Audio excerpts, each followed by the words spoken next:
हम देख रहे थे आनुवंशिकता।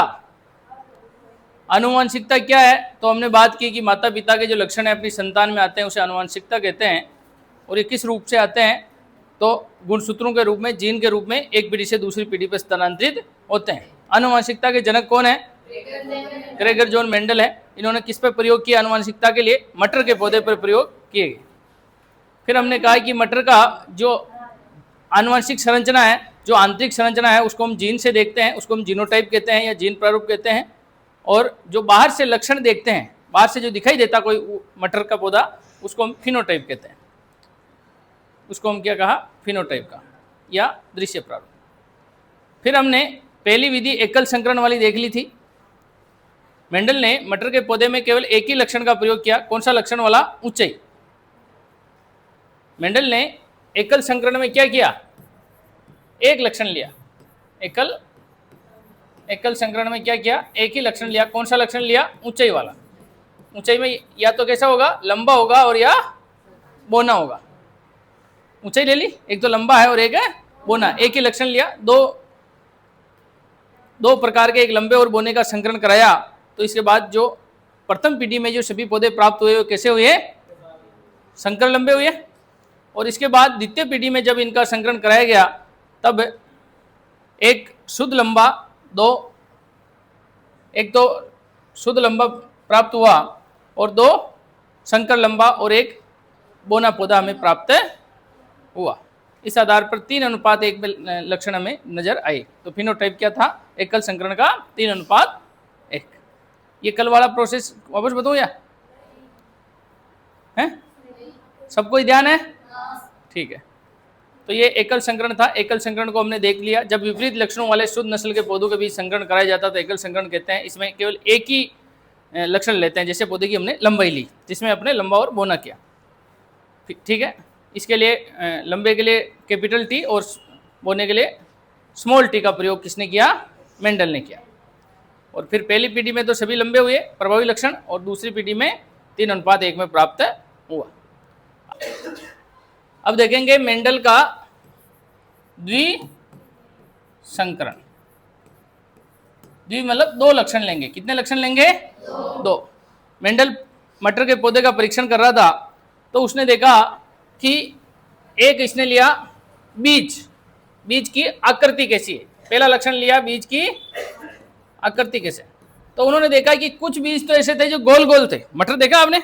मटर के पौधे में कुछ बीज तो ऐसे थे जो बिल्कुल गोल थे, और कुछ बीज ऐसे थे जो थोड़े जुर्रीदार थे, मतलब जुरिया प्रिरेशन। तो दो तरह के आकृति उसने देखी। एक तो कैसे थे? गोल, और दूसरे थे जुर्रीदार। ठीक है। तो गोल के लिए उसने कैपिटल आर का प्रयोग किया और जुर्रीदार के लिए स्मॉल आर का प्रयोग किया। पहला लक्षण लिया बीज की आकृति। पहला लक्षण कौन सा लिया मेंडल ने? बीज की आकृति। बीज कैसे हो सकते हैं? या तो बिल्कुल गोल होंगे और या जुर्रीदार। फिर उसने बीज का रंग देखा। फिर उसने क्या देखा? बीज का रंग देखा। उसने देखा कि कुछ जो आपने देखे होंगे बीज जो थे मटर के दाने, वो बिल्कुल हरे थे। देखा होगा बिल्कुल हरे होते हैं, और कुछ थोड़े थोड़े कैसे हो जाते हैं? पीले। तो दो रंग ले लिया उसने। एक तो कैसे थे?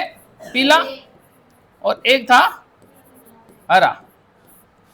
तो पीले के लिए कैपिटल वाई का प्रयोग किया और हरे के लिए स्मॉल वाई का प्रयोग किया। ठीक है। अब इसको याद कैसे करेंगे? गोल में मतलब गोल गोल है, जैसे आर में गोल बन रहा बड़े आर में, तो ऐसे याद कर लो। और ये पीला येलो है ना, पीला येलो, बड़ा वाला येलो, और छोटे के लिए फिर हरा। तो मेंडल ने द्विसंकरण विधि में कितने लक्षण लिए? दो लक्षण लिए। उसमें केवल एक ही ले रहा था। कौन सी? ऊंचाई, लंबा और बोना। इसमें दो लक्षण लिए। उन्होंने कहा कि जो बीज है, दाने हैं, वो गोल भी हो सकते हैं, जुर्रीदार भी हो सकते हैं। तो गोल के लिए उसने कैपिटल आर का प्रयोग किया और जुर्रीदार के लिए स्मॉल आर। और कैपिटल का कहाँ प्रयोग करते हैं? जो प्रभावी लक्षण होते हैं। प्रभावी लक्षण, इसका मतलब उसमें ज्यादा प्रभावी क्या था? गोल। रंग में कौन सा ज्यादा प्रभावी था? पीला।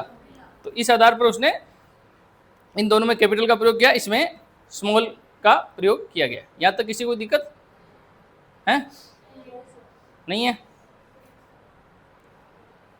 अब देखो यहां गोल और हरे बीज और जुर्रीदार और पीले बीज, इसका इन्होंने संकरण कराया। दो दो लक्षण लिए, गोल हरा ले लिया और जुरीदार और आर वाई और आर वाई, कराओ संकरण। आर क्या प्राप्त होगा, क्या प्राप्त होगा, देखो आर आर, वाई वाई क्या प्राप्त होगा, वाई और वाई प्राप्त। तो इस आधार पर पहली पीढ़ी में जो बीज प्राप्त हुए वो कैसे हुए, capital R small R, capital Y और स्मॉल। हमने कहा कि प्रभावीता का नियम क्या कह रहा है, प्रथम पीढ़ी में प्रभावी लक्षण प्रकट होते हैं। प्रभावी लक्षण मैंने कहा कि इन दोनों में प्रभावी लक्षण कौन सा था, गोल। कौन सा प्रभावी लक्षण है, गोल। तो ये कैसा प्राप्त हो गया, गोल। इसमें प्रभावी लक्षण कौन सा है, पीला। तो ये क्या हो गया, पीला। तो इसलिए पहली पीढ़ी में कौन से पौधे प्राप्त हुए, गोल और पीले। इसी को ये लिखा हुआ गोल और पीले हैं। जैसे आर आर वाई वाई, इनका संकलन करेंगे क्या प्राप्त होगा, आर वाई, आर वाई। इसका और इसका कराएंगे क्या होगा, ये तो हो गया ये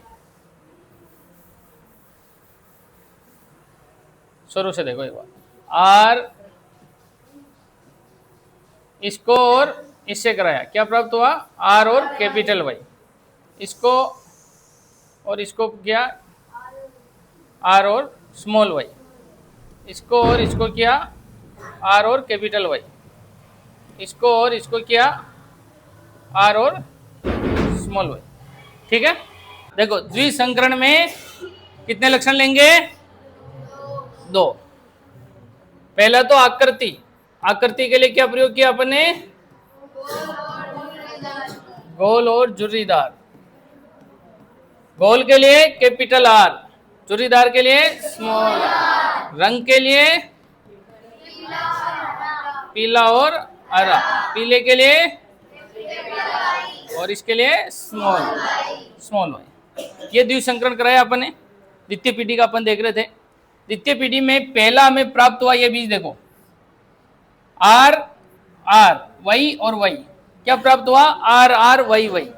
अब ये किस प्रकार का बीज है मुझे बताओ, पहला ये बीज किस प्रकार का प्राप्त हो गया, गोल और पीला, गोल पीला।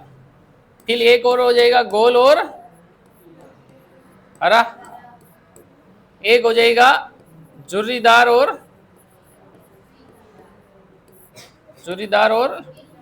पीला, एक हो जाएगा झुर्रीदार और हरा। कुल 4 प्रकार के प्राप्त होंगे हमें। अब कौन से हुए, देखो ये देखो कैसा है, आर आर, आर आर का मतलब गोल है और वाई वाई मतलब पीला है। इसमें भी आर आर और वाई वाई, इन दोनों में एक स्मॉल है, लेकिन प्रभावी कौन सा है, कैपिटल। प्रभावी कैपिटल है ना। तो ये भी किस प्रकार का हो गया, गोल और पीला। ये भी कैसा हो गया, गोल और पीला, क्योंकि इसमें आर कैपिटल प्रभावी है। इसमें ये भी कौन सा होगा, गोल और पीला। ये भी गोल और पीला, ये भी गोल और पीला, ये भी गोल और ये भी गोल और पीला। तो कुल गोल और पीले कितने हो गए, 1 2 3 4 5 6 7 8 और एक ये 9। ठीक है, 9 हो गए गोल और पीले। दूसरा हम देखेंगे गोल और हरा। दूसरा कौन सा देखेंगे, गोल और हरा। गोल के लिए आर आर, लेकिन ये वही क्या है, हरा का है। तो ये हो गया गोल और हरा, ये गोल और हरा, और एक ये गोल और हरा। तो ये हो गए 3। फिर अपने को क्या देखना है, झुर्रीदार और पीला। ये देखो आर आर झुर्रीदार है और ये पीला, ये झुर्रीदार और पीला और झुर्रीदार और पीला। और ये लास्ट बचा जी, ये कौन सा है, झुर्रीदार और हरा। ठीक है, इसमें आर आर और वाई सारे छोटे छोटे आएंगे, क्योंकि देखो नहीं ये आर आर चारों छोटे। तो 9:3:3:1 में हमें प्राप्त होगा। ऐसी सारणी बना के आप कर सकते हो, इसके लिए विशेष ये नहीं है। याद रखने की जरूरत नहीं, गणित में जैसे सवाल हल करते हैं ना वैसे ही करना आप। गोल हरे बीज और जोरीदार पीले बीज, ये याद रखना है, इसको संकरण कराना है, फिर क्या प्राप्त होगा, गोल और पीले बीज। गोल पीले बीज के लिए R capital, R small, Y Y, इसको दोनों तरफ लिखना है, इस तरफ भी और इस तरफ भी, और फिर ऐसे ये बना देना द्विसंकरण। प्रति साल एक संकरण का आता है, किसी साल एकल संकरण का आता है, किसी साल द्विसंकरण का आता है, 1% फिक्स है नहीं। तो ये आता तो ये करना है, और ये आता तो ये ऐसे ये करना है। इसमें पौधा बनाना नहीं है, वो ऐसे केवल टी से मैंने कराया ना वैसे वैसे करना है। हाँ सारणी बनानी, इसमें भी ये बनाना। अब इसी को रिटर्न में पढ़ो, देखो द्विसंकर, जब दो विपरीत लक्षणों वाले दो जोड़ों वाले शुद्ध नस्ल के पौधों के बीच संकरण कराया जाता है तो इसे द्विसंकर संकरण कहते हैं। इसमें दो तुलनात्मक लक्षण, जैसे बीज का आकार या आकृति देखिए अपने कैसी थी, गोल और जोरीदार, बीज का रंग पीला या हरा का एक साथ अध्ययन किया जाता है। ये एक समय में दो लक्षणों के लिए किया जाता है। मेंडल ने गोल और पीले बीज के लिए क्या किया, गोल के लिए कैपिटल आर और पीले के लिए भी कैपिटल वाई, और जोरीदार के लिए स्मॉल आर और हरे के लिए स्मॉल वाई। F1 पीढ़ी, पहली पीढ़ी में सभी पौधे कैसे प्राप्त हुए, गोल और पीले। पहली पीढ़ी में यहाँ पर सभी पौधे कैसे प्राप्त हुए, गोल और पीले, क्योंकि इसमें प्रभावी लक्षण क्या होता है, कैपिटल। दूसरी पीढ़ी में 4 प्रकार के पौधे प्राप्त होते हैं।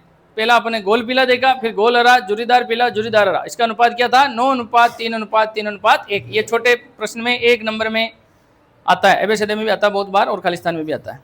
तो एकल संकरण में अनुपात क्या था, 3:1, और द्विसंकरण में अनुपात क्या है, 9:3:3:1। इतना तो याद रह जाएगा। अब अपन देखेंगे मनुष्य में लिंग निर्धारण। मनुष्य की संतान क्या होगी, माता पिता की संतान लड़की होगी या लड़का होगी, इसका निर्धारण कैसे होता है। तो मनुष्य में लिंग गुणसूत्रों द्वारा निर्धारण होता है। स्त्रियों में 2 X गुणसूत्र होते हैं, जबकि पुरुषों में 1 X और 1 Y गुणसूत्र होता है। ये पिता के Y गुणसूत्र पर निर्भर करता है कि संतान लड़का होगी, नर होगी या मादा होगी। ये इस प्रकार का फोटो आपको बताना है, और ये खैर आपने बचपन से ही पढ़ रखा है, मैं विस्तार से बताने की जरूरत नहीं है। कल बताऊं, बता देते। हमने कहा कि भाई मनुष्य में कितने गुणसूत्र पाए जाते हैं, 46 गुणसूत्र पाए जाते हैं। ठीक है, कितने जोड़ी, 23 जोड़ी। अब इस 23 जोड़ी में 2 प्रकार है, एक तो अलिंगी गुणसूत्र और लिंग गुणसूत्र। अलिंग गुणसूत्र और लिंग गुणसूत्र। अलिंग गुणसूत्र कितनी जोड़ी है, 22 जोड़ी, और लिंग गुणसूत्र कितनी जोड़ी है, 1 जोड़ी। ये 22 जोड़ी अलिंग गुणसूत्र सभी में समान होंगे, इसीलिए आपके नाक, कान, जो भी दूसरी सब शरीर का अंग है वो सभी समान होते हैं।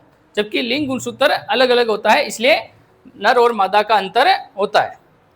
तो लिंग गुणसूत्र कितने हैं, 2। एक तो हो सकता है XX या XY हो सकता है।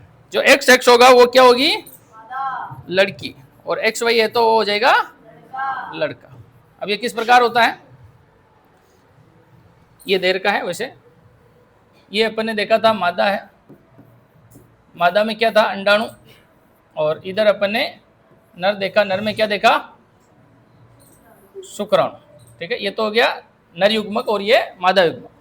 नर में कौन कौन से गुणसूत्र थे, X और Y, और मादा में सदैव नर में XY और मादा में XX। पहले X का XX से संकरण कराया, क्या प्राप्त होगा, XX। X को X, ये भी क्या प्राप्त होगा, XX। इस Y का इस X से कराएंगे, क्या प्राप्त होगा, XY, और इस Y का इस X से प्राप्त करेंगे, क्या प्राप्त होगा, XY। तो क्या प्रायिकता, यदि किसी नर और मादा के 4 संतान उत्पन्न होती है तो 50% रेशियो है, या तो क्या होगी, लड़की होगी या लड़का होगा। ठीक है, 1:1 है, 50% मामला है। कब होगा, यदि नर का Y गुणसूत्र मादा के X गुणसूत्र से संकरण होता है तो ही क्या होगा, लड़का होगा।